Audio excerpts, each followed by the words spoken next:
Hello everyone, কেমন আছেন সবাই? আশা করি ভালো আছেন। আপিতাস আর্ট চ্যানেলে আপনাদের সকলকে স্বাগত। আজকে আমি নিয়ে চলে এসেছি একটি পেন্সিল স্কেচ। আঁকাটি আমি প্রায় 2 দিন আগে স্টার্ট করেছিলাম, কিন্তু বিভিন্ন ব্যস্ততার কারণে আমি শেষ করতে পারিনি।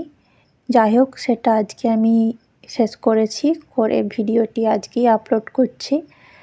তো আঁকাটি শেষ পর্যন্ত দেখবেন আর কেমন লাগলো অবশ্যই জানাবেন।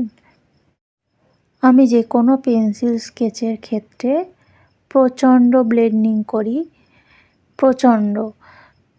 কিন্তু আজকে মজার বিষয় হচ্ছে যে আজকে আমি পেন্সিল স্কেচটিতে কোনো রকম কোনো ব্লেন্ডিং টুলস ইউজ করিনি। ছোট থেকে ছোট প্রত্যেকটি বিষয় পুরোপুরি পেন্সিলের উপর ডিপেন্ড করেই আঁকা, কোনোভাবেই আমি ব্লেন্ডিং করিনি। কাজটি কমপ্লিট হয়েই এসছে। ফাইনাল লুকটি দেখুন আর কেমন হয়েছে অবশ্যই জানাবেন। ধন্যবাদ।